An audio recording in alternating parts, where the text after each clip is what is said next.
Good morning, good afternoon, good evening, everyone, and welcome to Leverage Technology for Customer Success. My name is Michelle Eisenberg, and I am a program assistant here at the NASDAQ Entrepreneurial Center. And for those of you who may not know, the NASDAQ Center is a nonprofit building a better path for entrepreneurs worldwide by improving inclusion, access, and knowledge in entrepreneurship. So as you will see in the chat in a moment, the NASDAQ Center provides programs, resources, and exceptional mentorship to entrepreneurs across all races, industries, and geographies. So definitely make sure to check out those links and resources in the chat. And then just a couple of housekeeping items before we get started. First, let us know where you are dialing in from in the chat. We always love to connect. And second, we are going to open up for live Q&A at the end of the event. So please make sure to submit your questions for us in that Q&A function at the bottom of your screen throughout the presentation, and we will try our best to get to all of them. And of course, none of what we do could be possible at the center without all of the amazing support from our sponsors, including NASDAQ, Lehigh University, BMO, Airbnb, KPMG, Wilson Sonsini, Microsoft Entrepreneurship for Positive Impact, BPM, and HubSpot for Startups. We are humbled by their contributions and hope you are grateful too. And so before we get started, we always like to launch just a couple polls to step back, see how everyone in the room is doing today. This first one is going to ask, how are you feeling? Fearful, anxious, surviving, or optimistic? And we'll give it just a couple moments for folks to submit a response here. Thank you. Thank you. All right, gonna go ahead and end this poll and share these results. Awesome. Looks like optimism is in the lead. Always love to see that, but definitely have some feelings of fear and surviving. So hopefully some of our conversation today will be helpful. I'm going to stop sharing this poll and launch that second one. What is keeping you up at night? Finance, sales, marketing, scale, pivot, team, or surviving?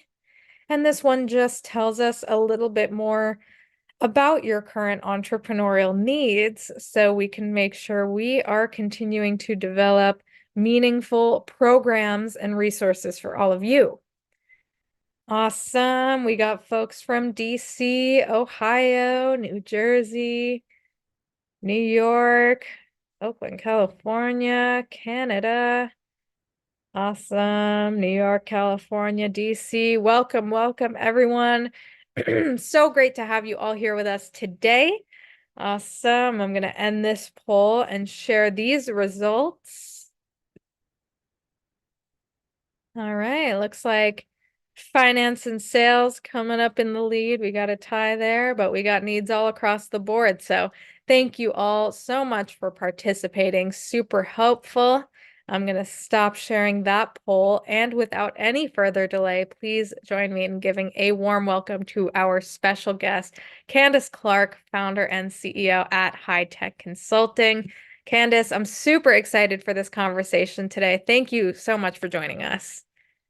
Yes, thank you so much for having me, Michelle. I'm excited to talk to you all. Awesome. Before we jump in, could you maybe just give us like 30 seconds on who are you and the work you do with high tech? Yes, so I am a wife and mother of four, an entrepreneur from originally from Montgomery, Alabama, currently living in Chicago, Illinois. I actually got my start during the pandemic. A lot of businesses were having trouble with how to actually take their in-person activities and translate that into the new digital world that they found themselves in. So I started out doing virtual event consulting, which led to more technology consulting, and eventually I found myself in a very specialized place of CRM implementation and consulting. Love it. Awesome. And so yeah, we're here to talk about customer success and how technology plays a role there. CRM, customer relationship management is obviously super important in that respect.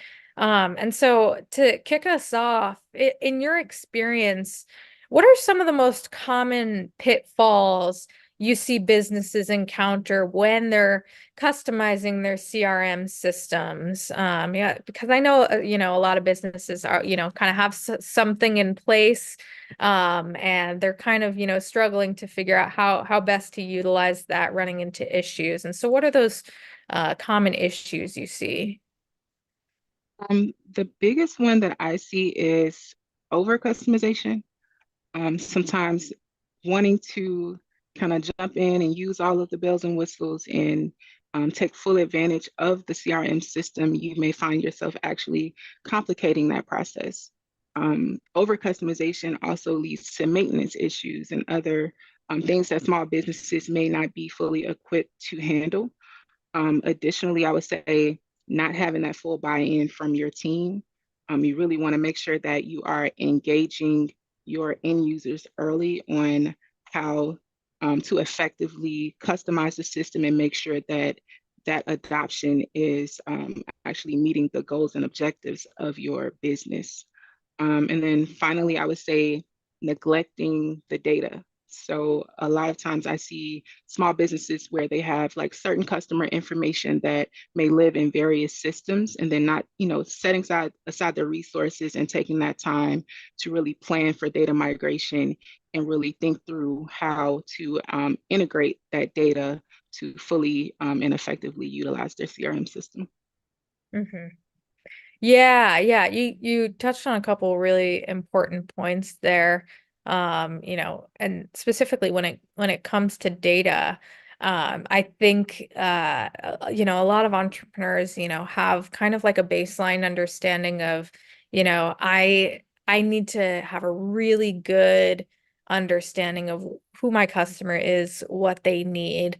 And then I think, there's like a point of, kind of getting stuck where it's like, what do I now do with that information that I've gathered?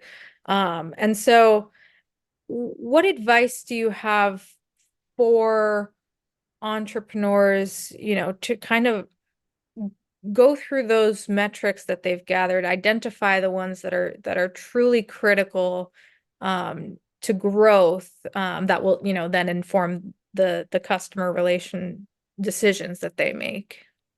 Yeah, I would say before you even, choose a CRM system, you want to be sure that you have that strategic plan and you know what your key business objectives are.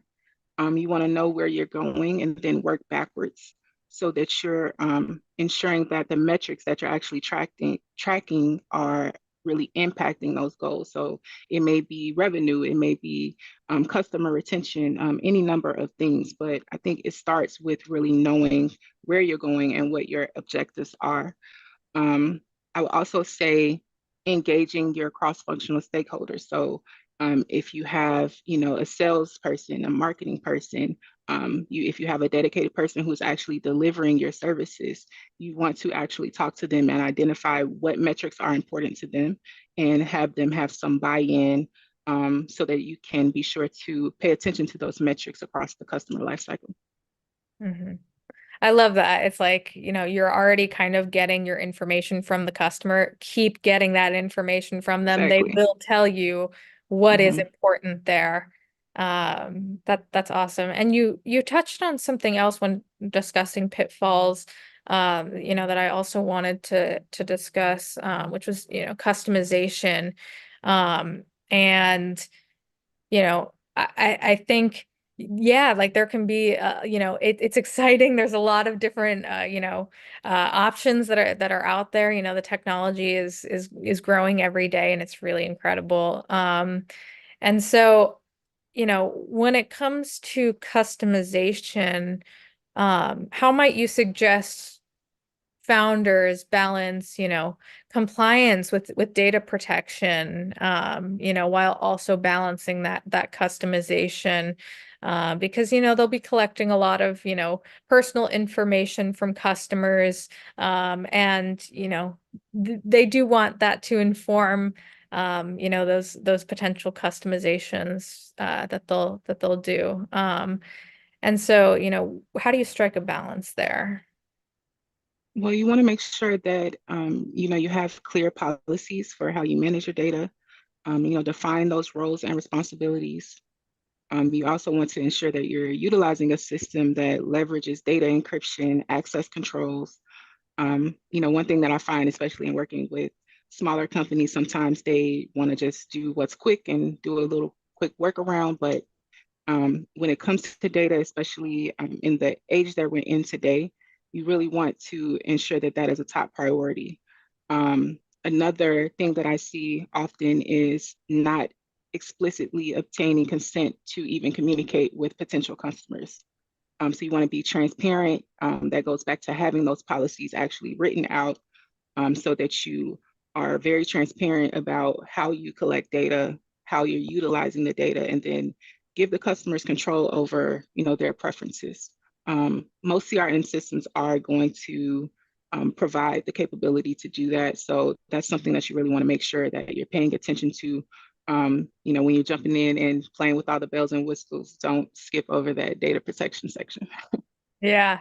Yeah, I love that you mentioned that. And I know we have a couple entrepreneurs in the audience that, are at those, that stage of inception of the business, kind of still even questioning like, is a CRM worth it? And I think you make a really good case there for, it gives you that capability. You don't have to like kind of figure all of that stuff out, independently, those separate elements on your own. It's It's come a all long there. way. Yeah. I would say in the last 5 years, CRM systems have come a pretty long way with just kind of giving you that walkthrough, like kind of that onboarding process. So you don't want to skip those steps. You want to make sure that you're, doing your research and you're consulting with an expert, talking to someone about the data compliance and rules that actually apply to your specific business in your industry, because it varies from state to state as well as in different regions. Hmm. Love that. Awesome. And so just thinking about, these elements, what can founders do to ensure that, long term their CRM system remains adaptable to changing market trends and customer preferences that will inevitably adjust? You know, what's kind of in the short term and the long term, what can they kind of expect? Yeah, I would say, it's like technology is changing really quickly. You're going to want to, follow, different newsletters and outlets as that information comes out. The biggest thing that I see is going to be around data privacy and AI. So you really want to be careful with how you're implementing, these features into your systems. They can be convenient, they can help you save time, but it can, lead to potential challenges down the road. So you definitely want to just do your homework and do your research.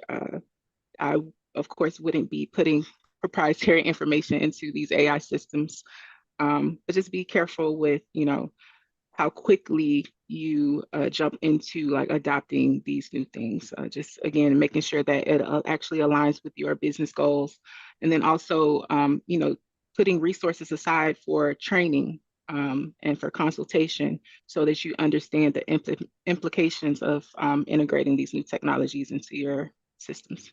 Hmm. And just to stay on that point for a moment, because I feel like kind of, similar to, in the sense that there's just like so many customization options. There's now so many like tools and platforms that you can merge with CRM, and it can be overwhelming. It's like tool fatigue almost. And so you kind of talked about, alignment with your business's strategic goals. Are there any other, you know, strategies for just, evaluating the compatibility of, different tools and platforms into your CRM that entrepreneurs might consider before choosing to integrate? Yeah, I think especially for businesses that are just starting out, you don't want to be too quick to invest in different systems. I've, met with companies, they'll have all these different subscriptions and they're not really utilizing them. So again, going back to your actual business objectives, think about what you're using the most, and then choose the system that integrates well with what you're already doing. So you don't want to make it too difficult. It really can lead to dissatisfaction from your customer as well as your internal team. Mhm. Um, Again, seeking out experts. A lot of times, like people are more hesitant to spend the money up front, but in the long term, you'll see that it actually saves you time, it saves you resources, and it saves you a headache in having that expert advice to really tailor those suggestions to your specific needs. Mhm. And so thinking a little bit about, continuous improvement, and we've talked about customer feedback a little bit here, and yeah, and I love this idea of, really going to the experts here, whether it's the customers or whoever it may be, that really is that informed role to advise in those areas that especially as a solopreneur, you may be wearing many hats, and that support is huge. And so thinking about entrepreneurs who may, have this system for gathering customer feedback and engaging with that kind of support system for growth, um, how does that kind of what strategies can entrepreneurs kind of employ to translate those insights into strategic decisions that really improve the customer experience? Yeah, so it's really good if you already have that built in. So if you're already, utilizing surveys, if you're engaging on social media, and really like, user forums, it's all different types of ways that you can reach your customer, but really engaging in that market research and understanding what they need, you have to actually set aside the time to go back and study that. Look at the feedback, think about how to integrate that feedback into your CRM system, whether that be through APIs, middleware, or however that works for you at your current stage. But I always say what gets measured gets better. So if you set aside that time to really analyze the feedback and look for patterns, and then also closing the loop with the feedback when you're receiving feedback. I mean, this is a customer. You can follow up with them. You can say, hey, can I have some time to, explore deeper, on whatever specific feedback you may have received. So I think that it's really something that we just have to work into our normal workflow. Whether that be like quarterly or biannually if you're a smaller company, but that's something that we have to be intentional about, to really make sure that we're utilizing that feedback to the best of our ability. Mhm. I love it, and kind of like the emphasis on, like the data is really your friend here, and these tools and platforms that you can integrate and customizations are really incredible, and they can be helpful. But it's really, investing the time and resources into, understanding your customer, that's going to make the difference. Yeah, no system can replace actual customer interaction. So like I said, that's another thing that I've seen where people are relying too heavily on the technology and thinking that that's the solution, but it's only a means to an end. You still have to, prioritize the actual customer feedback and then also your own experience and your own knowledge as a founder. You have to be able to trust yourself and, take that feedback and really use it to kind of guide your decisions as well. Because I mean, the AI is only as smart as its user. So Yeah, absolutely. I love it. Um, so thinking about businesses who are at a point that they may be looking to scale customer relationship management systems.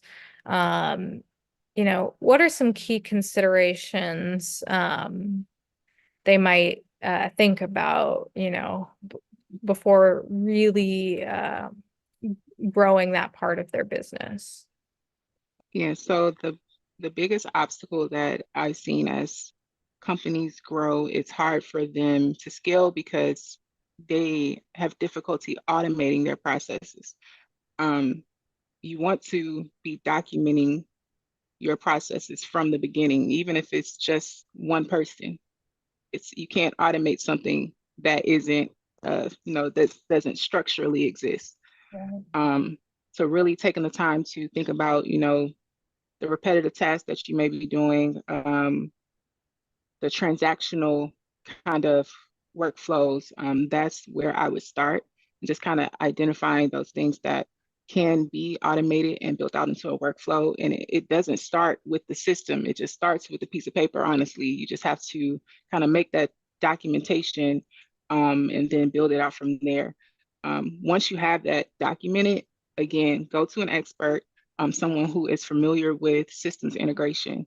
Um, that can actually help you save a lot of time in building out what that looks like, on the back end. So um, I would also say make sure that you're actually monitoring your performance, looking for ways to optimize, uh, whether it's like responsiveness or system reliability. It's a lot that goes into that. And like I said, engaging an expert. Once you've done that kind of pen to paper homework yourself, engage an expert and really understand like where you're looking to go, as you scale. It's not something that you're going to be able to tackle all at once. You're going to have to take it piece by piece, and just kind of trust the process and make sure that, you're building something that's sustainable and not just a quick solution for right now. Hmm.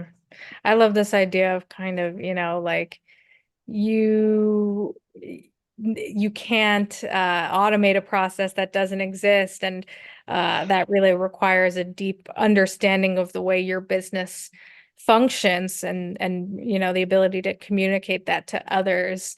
Yeah, So I think it's, yeah, so important to just emphasize that investment of time and resources to really flesh that out before even kind of yeah, beginning the process of thinking about, how are we going to now grow this? Those yeah. steps. And it's not Then just something, it's not just something you see with small businesses either. You yeah, see it with large corporations as well. So it's definitely something you want to be mindful of and put some resources behind.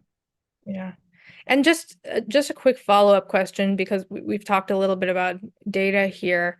In thinking about, scaling your CRM, what role does data migration play, and how can founders minimize disruptions in their business during that process? Planning, honestly, that's going to be the biggest thing. And then it shouldn't be something that you're just now paying attention to as you look to scale. Again, just taking that initiative and building out, those data cleansing and governance processes just into your regular workflow is going to be important. So again, reviewing those things, quarterly or biannually, depending on like the size of your company and the amount of data that you're actually dealing with is going to be the most important part, um, to make sure that you're minimizing your downtime. Um, yeah. Yeah, no, that's really great. And so we've talked, about a lot of things that entrepreneurs should do around, their CRM, and how that can translate into customer success. Um, in in just considering those ideas, what are some key indicators that your business may not be fully leveraging the potential of its CRM system, and and while keeping in mind that, yeah, you don't want to like go overboard with customization or tools. Yeah, I would say low user adoption. Mm. So even if you are a solopreneur, um, I always say like I live in my CRM essentially because that's kind of the centralized point of all of my business processes. So if you have users who are maybe reluctant to use it or if they complain about using it, that would definitely be an indicator. Also, siloed data. So if you have data that lives outside of your CRM system and it's not, um, being transferred, then you may have, fragments across different systems and business areas. And having limited like data and like reporting. Um, so if you're not fully utilizing those reporting tools and really tracking like meaningful insights, then it's going to be hard to be able to make those data-driven decisions if you don't have that access. Um, and then finally, I would say being reactive versus being proactive in how you engage with your customers. Um, yeah, so you really want to kind of like anticipate your touch points with your customers. You don't want to be reacting and kind of putting out fires. It should be something that's kind of top of mind if you're really taking full advantage of that system. Yeah, yeah. I love that. Those are all really great points. Especially as, like I think about, a CRM system as like, it's, with the data that you provide it's really there to help you make those informed decisions with your customers. So if it's not helping you do that, there's definitely an issue with the way it's set up, or with the way that your strategy, interacts with the actual system itself. Mhm. Um, yeah, I think that's awesome. And you may just need training. You may not really understand Yeah, exactly how to utilize it. So that would be actually that would be the initial consideration to make sure that you're utilizing your access to training, whether that be on YouTube, whether you reach out directly to the company, or you find a consultant to assist you with what that looks like. yeah, love it. And so you mentioned AI a little bit when we were talking about tools. Looking kind of into the, I guess next 5 years, let's say, how do you kind of see the role of AI and machine learning evolving as it pertains to uh, CRM and customization, especially when it comes to like informing data-driven decision making? I see process automation becoming more accessible to, um, I guess, non-technical users. Hmm. Um, I would also see like right now you're seeing a lot of like AI generated content, um, being able to kind of follow customer behaviors and make like product suggestions and things like that. I definitely see it being of benefit. My concern as a computer science major and future data privacy attorney would be more so about compliance in that regard. But I definitely think that you're going to see a lot of um, new ways to customize your CRM systems without really needing that technical background. Um, I see someone said fully integrated blockchain. That's definitely going to be something that is more prevalent, being able to integrate with the IoT, blockchain, and other types of solutions. Yeah. Love that. And you discussed, I think this a little bit as well, but just in thinking about, ensuring that founders like prioritize, those human interactions. How can what steps can they take, in their daily utilization of, this kind of technology to ensure that it is enhancing rather than replacing those human interactions? Yeah, I always encourage founders to have like a framework to really understand like I said, what their end goal is, and then work within that framework to get there. Um, I see someone saying research, that's always going to be definitely at the top of the list. Um, right now, with it being so new, I think there is a lot that we have yet to kind of understand.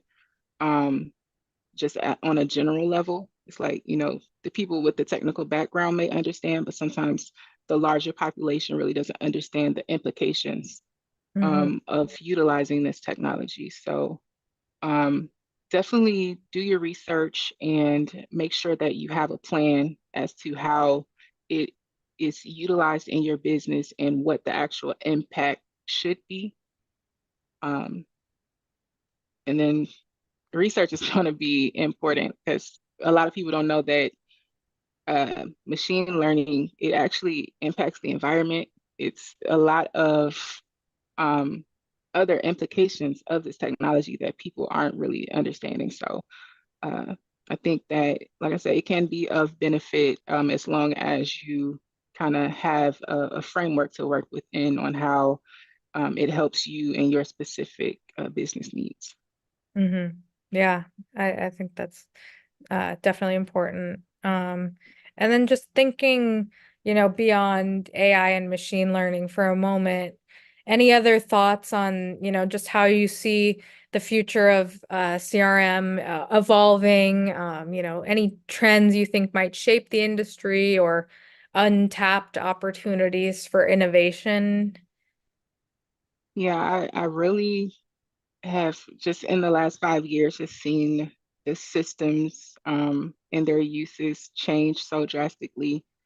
I actually work as a CRM manager, and a few years ago that wasn't like a thing. Like Wow. it wasn't even a job title. Like I'm getting notifications on LinkedIn, like it's a 5% increase in roles for CRM managers. It's like, wow, I've been talking about this for years and now it's finally catching up. But I think as the internet continues to grow, technology continues to grow, people are going to find more value in actually utilizing these systems. And with the advancement of technology, it'll become more accessible to people who might not have a technical background. So I'm really excited to see, how people continue to innovate and, just where the state of customer interactions can go because it's really getting interesting.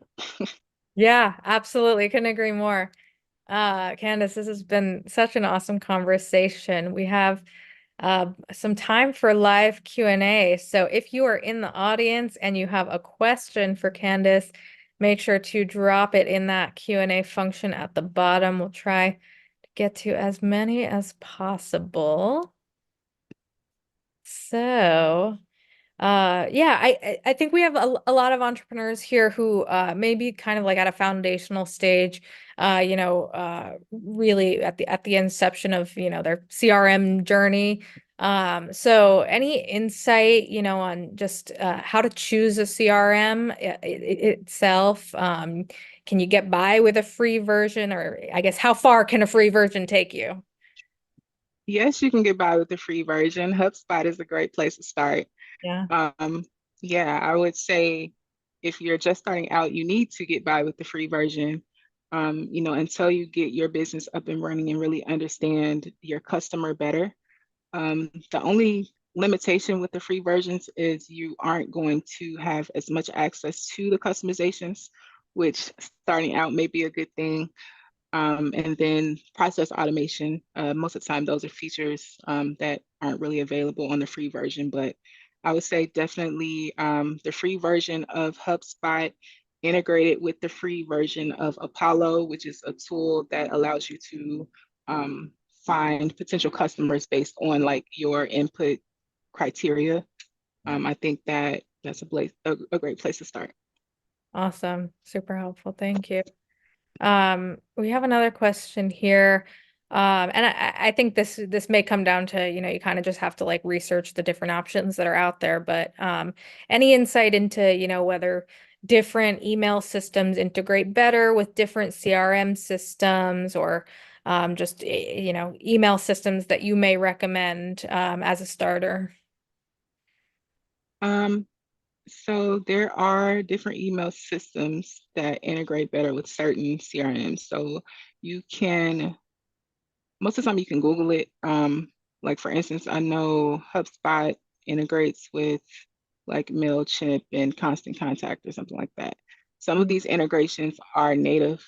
You are going to have the option to utilize like Zapier or other things. I would not recommend that if you're not familiar with systems integration. It's not hard, but it can be unnecessary if you have the option to do it natively. Um, but I think HubSpot is a good place to start. Depending on what type of business you are in, then some other types of CRMs may be better. But like Michelle said, it's kind of something that you have to kind of research on a case by case basis. Um, but what's the other question? Actually, in the middle, I would say Google domain would definitely Oh be yeah. the best option for sure. Um, and like I said, HubSpot is my go-to for businesses that are just now starting out.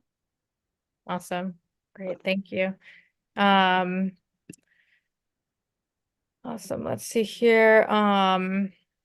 I think there's a question kind of around like, potentially like hiring for the business. Any insight into, if there is a difference between CRM manager versus an administrator, the former being less technical than the latter, which would be better for a small business and why? I guess, maybe just kind of, what are your suggestions for, if you were to hire for a role to, manage customer relations, best practices there. Um, well, I think that that's kind of relative. So CRM manager, in my case, I manage the technical team, so it would be the more technical position. Um, I think for a small business, you would want to really just kind of start out with a consultant that can kind of give you some suggestions and guidance before you go full out and hire a person to manage your CRM. But it depends on like the size of your company and your team and how many clients and potential customers you have. Awesome. Yeah, that's great. We have a couple of questions here about HoneyBook. Any thoughts about HoneyBook? Suggestions in terms of its utilization? Um, so I've come across HoneyBook.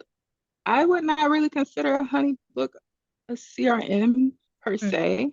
It's kind of like a CRM.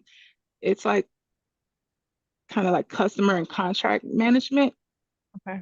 But I wouldn't just like right off say it's a CRM. Um, I mean, it's nice if you are like more of like a creative type of business.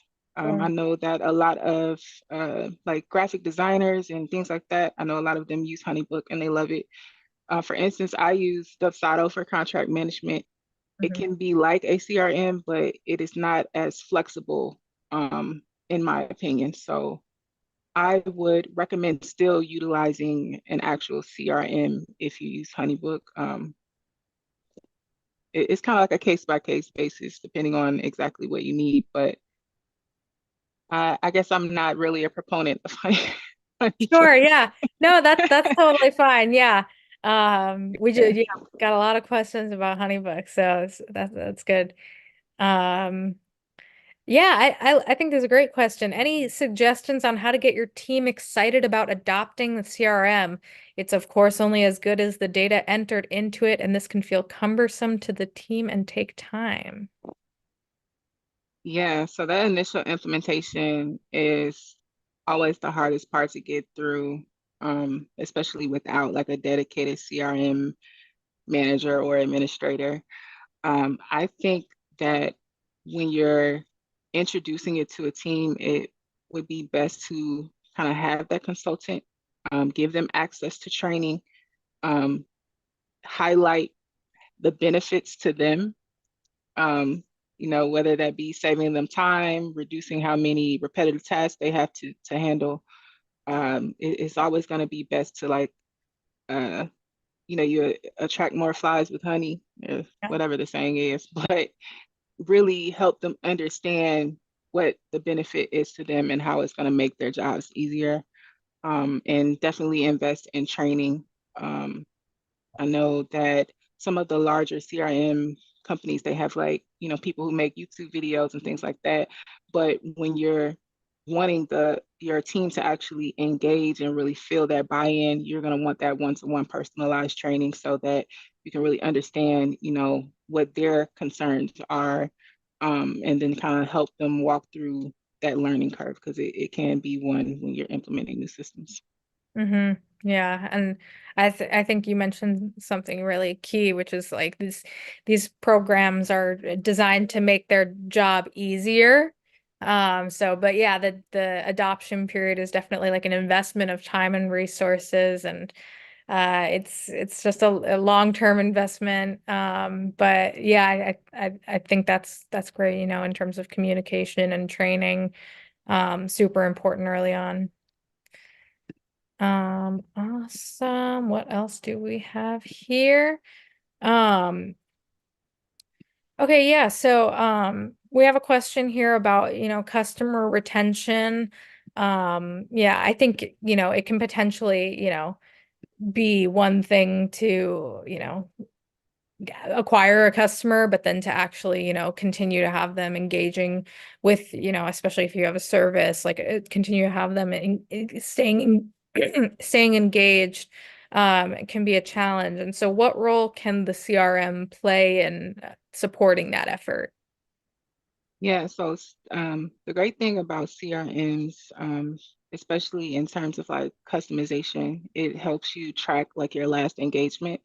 You can leave notes like, met this person at an event, uh, want to follow up in 2 months, or, it's helpful for maintaining like a cadence of communication, without having to manually track those touch points and engagement. So really a CRM is really going to be super important, especially today where there's so much noise. Customers really value that kind of personalized interaction. You can store things like their anniversary dates of when they started their company, or if you're offering a new service, you can say, hey, on our last call we talked about X, Y, and Z. Well, I have this new offer. It's really endless amounts of ways that you can utilize the system to like personalize that engagement and really make them feel important and valued, which they are. So I think it's going to be critical to uh, utilize an actual CRM system to, like I said, manage that cadence of communication, and then like track their behaviors and routines. For instance, even if you share like a blog post and they click on it, then that that whatever that topic is something that they're interested in. So it helps you really tailor your next engagement to that interest. Mhm. Yeah, I think that's super helpful, and uh it's those features are there for a reason, and it really can make the difference in just your the long-term relationships you build with customers. Love that. Um, awesome. Let's see here. Um, Okay, can you maybe talk a little bit about, how, social media engagement kind of, plays plays a role in, bringing customers, I guess, like to the CRM, and, um, you know, does social media kind of make a difference, in your management of customer relations, like in addition to the system that you're already using. Maybe if they can give us a little bit more information here. But yeah, I think it's just asking, I guess,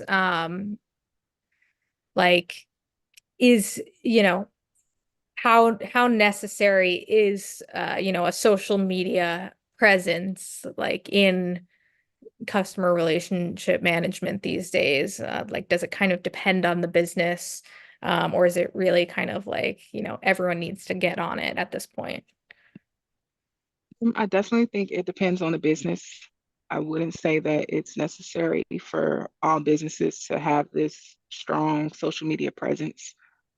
Um, I I'm a part of a mastermind, and they did a research uh, like report, and it basically stated that customers are making more decisions like based off of podcasts than social media. I think referrals were even higher, and surprisingly, direct mail is still at the top of the list. I think it really just depends on what type of company you're running. If you are running a digital marketing agency, then of course it would make sense to be on social media to kind of demonstrate your expertise. Hmm. But I don't think it's always necessary. But what I will say is that social media is a good way to funnel people into your system. So if you are a service-based business and you have, some type of freebie or offer, or, even like a newsletter, an email newsletter that you send out, then social media can be helpful in funneling those customers to um, your sign up list to get them actually into your system. But it's kind of like a case by case thing. I don't think it's necessary for all customers. I know some people with seven-figure businesses that don't have an Instagram, and they're fine. Yeah. Yeah. It's like I think today, like, it can seem like, oh, everyone is on social media, but it's still a strategic decision, just like any other you would make with your business. So Yeah, and it's it's always going to be better to own your own data. So you definitely don't want to be in a position where you're relying so heavily on social media that if it disappeared tomorrow, you wouldn't have a way to reach your customers. So totally, that's such a yeah. good point. Yeah, absolutely. Um, Also, I think this is an interesting question. You talked a little bit about this earlier, but um, in thinking about when we were talking about kind of like the balance between data protection and personalization, what role, if any, should regulatory compliance play in shaping the CRM customization decisions that founders make? And I guess what can founders do to kind of stay up to date, on just maintaining compliance? Is it kind of like based on the system, or are there certain like kind of trends they can follow, to your knowledge? I think it is based on the system. I know, like for instance, with the recent like DMARC validation that everyone had to do, the CRM system that I use, they sent out notifications, giving explicit instructions on what you needed to do to remain compliant. Um, I mean, it's actually that's something that AI could possibly help with in doing that research. And if you find a policy, it can help you kind of like understand it a little better, and you can have it summarize it for you and things like that. But it definitely, in what role does it play? It's the end all be all of everything, because it really dictates whether your communications are even going to reach your customers. So for instance, if you still have like a Gmail domain for your business, you definitely want to get a unique domain, preferably through Google, so that you can be in compliance. Because if you're sending out those mass emails, they're going directly to spam, and they're not going to reach your customers at all. So I definitely think it plays a major role. Like I said, it's dependent upon where you are and what the government regulations are in your area, but you are definitely going to want to read those policies or have AI summarize it, whichever works best for you. There's people on YouTube that'll break it down as well, but it's definitely going to be an important piece of actually successfully communicating with your clients or potential leads. Yeah, yeah, I love that. Um, okay, we have, I think, time for a few more questions. This is a great one. I think, with a CRM, you can, and the data you integrate, you can end up, gathering a lot of data, and around your customers, and I guess this question is kind of around like, in prioritize, like how can businesses like ensure that they are prioritizing the right data, and also acting upon it, promptly and effectively. Because I think there's like a worry of like, well, there's so much data to kind of sift through. I don't want to miss something, like miss an opportunity. So like how can the CRM kind of like help you in that respect? Well, that's where the customization comes in. So, for instance, like I said, if you have like an offer or a freebie, you can make sure that you're capturing the data that you want to prioritize in that initial form. Hmm. You can also um, integrate different feedback loops into your regular like email communication. So something that I like to do is like at the end of an email, I'll say, hey, can you help me out and complete this quick survey? I'm just, looking for some information to improve your experience or, something to that effect. You can definitely get creative with it so that it doesn't feel heavy. It's also different um, systems that, allow you to do like one-click surveys and things like that. So it essentially it really all goes back to understanding what your priorities are. You don't want to have FOMO and think that you're missing out on something. You really have to kind of be laser focused on where you're looking to go and then work backwards, utilizing that strategic plan to make sure that you're capturing what you need to actually reach those objectives. Hmm. Awesome. And so I think just to close us out, we have a couple more minutes here. We have a couple people wondering about you and your journey, really interested in, the customer success. How did you start your career and company? And any advice for others looking to kind of break into customer success or CRM management? Yeah, so my background, like I said, is computer science. I worked for the federal government and I was responsible for a lot of their processes around like IT systems administration and change management.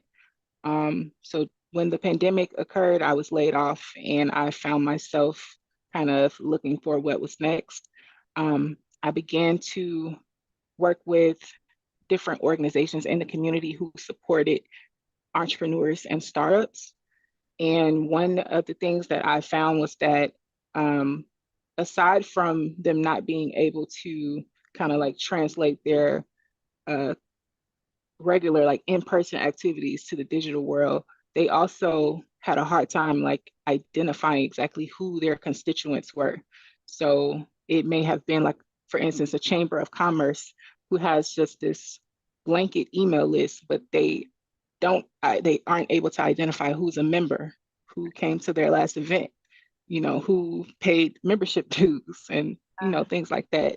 So I kind of had to think, creatively and strategically about how I could utilize my technical background and experiences to really help, up and coming businesses in my community. So that's really how I got started. Then I kind of got on LinkedIn and that was a whole another whirlwind. So uh, honestly, it really just came from me just being creative in how I could utilize my experiences and talents to best serve, whoever I was working with, whether it be a client, a community organization, or now, corporations. So I really can't tell you exactly how I got here, but I'm glad to be here. And I'm noticing, like I said, the uptick in people wanting to understand like what a CRM is, because for me, it just kind of seemed to make sense that you have some type of system to manage your interactions. Again, coming from that government background, everything was in a system, everything had a protocol and a process and et cetera. So just kind of being able to introduce that to small business owners, and then seeing, the relief and, the happiness when they don't have to go through and manually, Yeah, contact and email 150 people is it's inspiring to me just to be able to help out in that way, and to be able to kind of breathe life back into some of these small businesses who were really struggling at that time. So totally. Candace, this has been such an amazing conversation. If you had just one key takeaway or piece of wisdom that you wanted to leave with the audience, what would that be? I would say to respect your process. Don't feel like you have to keep up with what everyone else is doing. Stay focused and really tuned into your business and your goals. And what gets measured gets better. So just continue to iterate and engage and talk to your customers and find out what they really need so that you can show up as your best self and continue to grow. Awesome, Candace. Thank you so much for taking the time to speak to our community and share these insights. Really awesome overview. And on behalf of the NASDAQ Entrepreneurial Center and everyone here today, we're just so thankful that you joined us. Yes, thank you so much for having me. Awesome. And to our audience, we would love for you to join us again for upcoming webinars, which you can view using those links that are going to be posted in the chat. And thank you all so much for joining us today. We look forward to welcoming you back online with us soon.